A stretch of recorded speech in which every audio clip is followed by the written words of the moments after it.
Hello, Biafrans. It's me today, Jobson Lawrence. By the grace of Chukwokika Biama, I'm coming to you from the holy land of Biafra. It is a privilege to speak to you through this very audio today, as usual.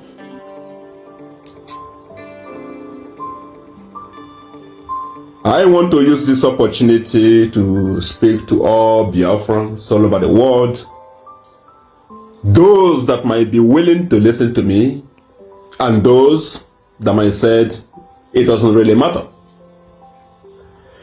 First and foremost, let me make this very point clear. Inasmuch as I'm concerned, inasmuch as Jobson Lawrence is, and Jobson Lawrence is concerned, let me just say this very clear to everybody and to the hearing of everybody.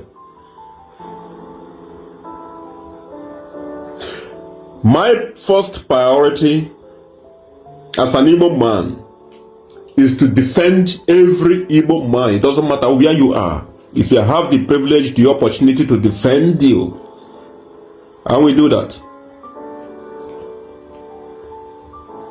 And we go at any length to make sure that every Igbo man and woman is safe. It doesn't matter who you are. You might be surprised to hear from me today. I will as well as go at any length to defend Chike Doziem. I will as well as go at any length to defend China Sanworu. I will as well as any length, at any length, to defend Emeka Gift, Chick Austin, Aye Kings, even Oluchiku staying in there, and all the Igbos. You will be surprised to hear this from me today. Why do I say so? Why will I go at any length to defend them? All of you might be surprised. Listen to me and listen very carefully. I will not go at any length to defend somebody like China Sanworu because he deserves it. I will not go at any length to defend somebody like Chike Doziem, even Uche Mofo, because they deserve it. But I will go at any length to defend them because they are Igbos. Regardless their crimes, regardless what they have done to us, I will defend them if I'm in an opportunity, in a position to do that when they are under threats. Why must I do that? I will do that because they are Igbos. I will do that because they are Biafrans. I will do that because I'm not the one to judge them for the crimes they have committed. But the people that will judge them outrightly. It might be Biafrans, it might be Nemesis, but they will be judged. But should I close my eyes when I see them under danger or an enemy want to eliminate them? I will not close my eyes. You might be surprised to hear this from me today. So listen to me again. No matter what happened, let heaven fall. It doesn't matter what happened today and tomorrow. Simon Ekpa will remain untouchable. Nobody will touch Simon Ekpa under my watch. And we go at any length to defend him when he is under threat from anybody. And anybody planning against him, if I have that very knowledge, if I have the information in me, and will prevent it with every power that is on me. No Igbo man deserves to be punished, to be killed by the enemy, no matter what happened. I made an article that said that nobody should call the volunteers or the commanders fallen angels. I know the reason why I put it publicly. And I know that it will create a lot of negative reactions to those that believe that those people should be actually be abandoned. And some use the word saboteurs. Some use the word you don't know who they are. Of course, you will never know who they are because you are not with them. You will never know who they are because you have never come close to them. You will never know who they are because you have nothing to do with them. You have never known, you don't know who they are because you've never been in their positions. So you will not know. So you don't have any blame for that. You are just speaking from your mind and what you think it is right. Therefore, you have every privilege to do so. One of our sisters wrote and said that somebody abused or insulted Mazi Samuel Ekpa on my page. I have seen it, and this is not the first time. This is not the second time. But let me say this. I am a very patient man, a very humble man, and somebody who is very, very respectful. Those close to me are aware of this. I don't raise my shoulders on anybody. I don't use my positions to intimidate anybody. I don't disrespect anybody. But I do respect every woman. I do listen to them. I do hear them. And I respect them with all my heart. This is nothing but the truth and but the simple truth.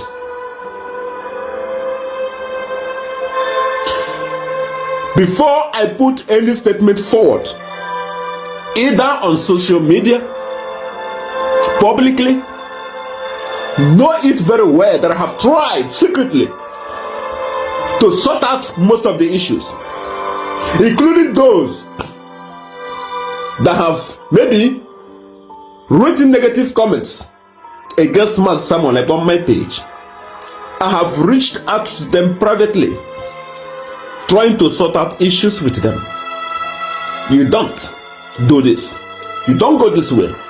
There are consequences and negative reactions, negative consequences against us if we misused the opportunity that we have as a people. Some do listen and some don't listen. And those people that don't listen, probably some of them are the ones maybe using these negative comments against someone else. And most of the times, you don't just be against those people, but there comes a time when the patience will run over, when the patience will run out, and you have to react. This is whom I am. If many of you could understand and will understand when Nnamdi Kanu was kidnapped, I never take it lightly. No matter who you are, no matter your positions, no matter your personality, it was a no-go area to me. I stood my ground. I escaped a lot of attacks. I escaped many times deaths. I don't want to go too far with it.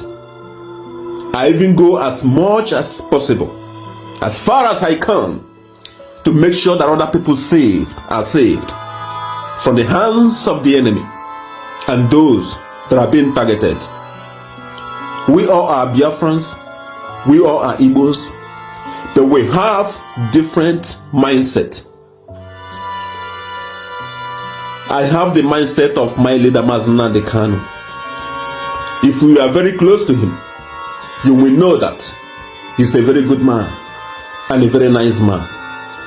If I tell you that Nnamdi Kanu can never harm an Igbo man, a Biafran, Nnamdi Kanu can never order any kind of torture, attack on a Biafran.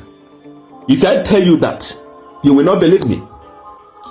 If Nnamdi Kanu has that very mindset of to attack those who attacked him as a Biafran, from a Biafran, believe you me, many people wouldn't have been existing today. I can give you Asari Dokubo today who is making mouth. I can give you an example of it. But I don't want to go there. There is this guy, I don't know about him today, because I don't care to know. This guy you call Ijele, that was once in Turkey and was deported, and he came back to Abuja. There was a time I came very close to him, but I don't have that very order to do anything. Instruction from Nnamdi Kanu, don't touch him, no matter who he is, no matter what he has done. I came personally close to him with some other people. We don't have that very order. This is who Nnamdi Kanu is. And this is the mindset that we have. Fellow Biafrans, in as much as I'm concerned, with this very power that is on me, and with the authority, many of you don't know, I don't like to do show up. I'm not like some other people. I'm a very humble person, like I said.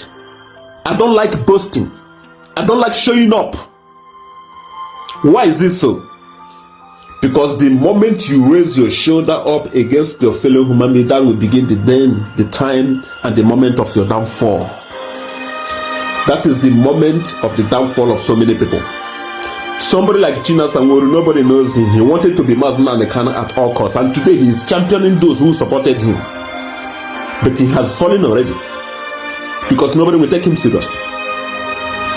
And those of them who tried to elevate themselves with their own power, with their own ego, with the position that they have all fallen by the side.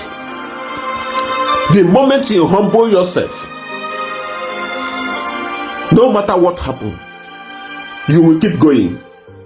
Air strikes will come, you will be safe.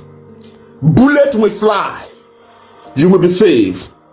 Attacks will come, you will be saved. Not human beings that are saving you. Over 5 million blood of Biafrans are saving you. Over 1 million children that we are starved to death are saving you. Our ancestors are saving you. Our pregnant women that were killed during the war are saving you. Those infants, those babies they removed from the womb of our mothers, they are saving you. Because you go before them and they go before you. When you are in the front, they are at your back. When they are at your front, when you are going back, they are at your front.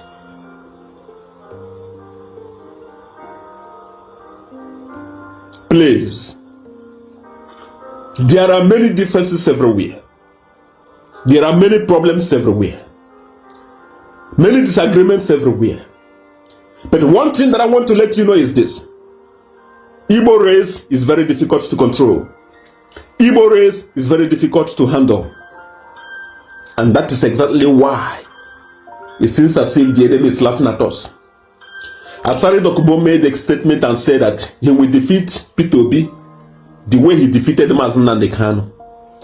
When I looked at Asari Dokubo, I said, well, congratulations. Because I know why you're making that very statement. Recently, this guy called Reno Omokri say that if he P2B and his running mate speak any language with treason, something like that, they should be arrested. The federal government should arrest them. After all, that Nnamdi Kanu was arrested and heaven did not fall. Do you know why they are making all these very statements? They are making this very statement because the opinion of Double Lion was rejected when Nnamdi Kanu was arrested. They are making this very statement because the opinion of Ken Jaja was rejected when Nnamdi Kanu was arrested. The opinion of Baby Bush was rejected when Nnamdi Kanu was arrested. The opinion of Fopa was rejected when Nnamdi Kanu was arrested. And the opinion of Jobson Lawrence was rejected when Nnamdi Kanu was arrested. That is the reason why Asari Dokubo can come out and say he defeated Nnamdi Kanu. That is the reason why Reno Omokri can come and say that anybody can be arrested. After all, Nnamdi Kanu was arrested and heaven did not fall. The reason is because that you don't listen, and if you try to handle issues secretly, many people don't listen. When Nnamdi Kanu was arrested, kidnapped, we tried everything humanly possible to stop to those that we are fighting someone, telling them that it will discourage us, it will disorganize us, it will cause us a lot of damage if you continue pursuing this very cause by fighting someone, it will divide us. This idiot to call Eluchuku said no. This idiot to call Ayekege said no. China Sanwo-Olu was championing them. A make a gift until they drag Chikosin and put inside it. All of them join hands together. All the Christian, all of them. Today, what is the achievement? The achievement is the insult upon Igbos and the Igbos. Do you want to tell me that under Nnamdi Kanu that an Igbo man will be killed in Lagos? Do you want to tell me under Nnamdi Kanu that Asari Dokubo will call and organize about 5,000 men and send them to Lagos and to go and attack Igbos? How many of you are aware of this? That Asari Dokubo raised almost about 5,000 men. They came to Lagos. Their purpose, their reason, their target, only the Igbos. Kill them, attack them. Do you know that most of those Igbos that we attacked and killed in Lagos, it was Asari Dokubo men that carried the actions? Do you know most of the markets and businesses that are being burned in Lagos, it's Asari Dokubo, his men that are doing that in Lagos? This agreement between them, between Festus Keyamo and Tinubu talks, they arranged it. They wanted to do that in Biafra land, and that should be the story for another day. I don't want to go into it during that period of election. But listen to me, brothers and sisters. Stop calling men and women who are sacrificing their lives fallen angels. You don't know who they are. Even if you, because you don't, just use the word that as long as you don't know who they are, you don't know what is the truth, and you don't know what is, what's not the truth, the lies. So please, always try it as much as possible to be very calm. Sometimes if you don't know what to say, forget about it. Go your way. And I can assure you, every issue will be settled. But you have to have a listening ear. Don't use your positions to intimidate other people. It has never helped anybody. Rather, it has caused us a lot of damage. Those who tried it since Nnamdi Kanu was kidnapped, you can see their positions today. Ordinary rally they cannot conduct as usual. I remember when IBOB used to conduct rallies in Europe, in America, everywhere around the world. When you see the move, the wave, you will respect IBOB. To the ordinary rallies, nobody can conduct again. The Kenyans that are responsible for the kidnapping of our leader in their own country, we have forgotten about them. Nobody cares again. I remember initial aid when Nnamdi Kanu was kidnapped. They were going from embassy to embassy, protesting against Kenyan government. Today they struggle, they fight, they quarrel, they envy, the jealous. Who want to be the boss, who want to lead, has shut down all those areas. Most of them don't even care to talk about IBOD anymore. Another thing I wanted to say is this. There are those of you who are saying, why on social media? Why always on social media? Listen to me, let me tell you this. You see, Jobson Lawrence's page has been tried several times to be hacked. Many people have used it several times to trust. I know when the signals are coming. I know when they are coming to attack. If I may ask you, this very page that you see has been in existence for a very long time. It has never deviated from the message that it was created for. One thing many of you don't know is this.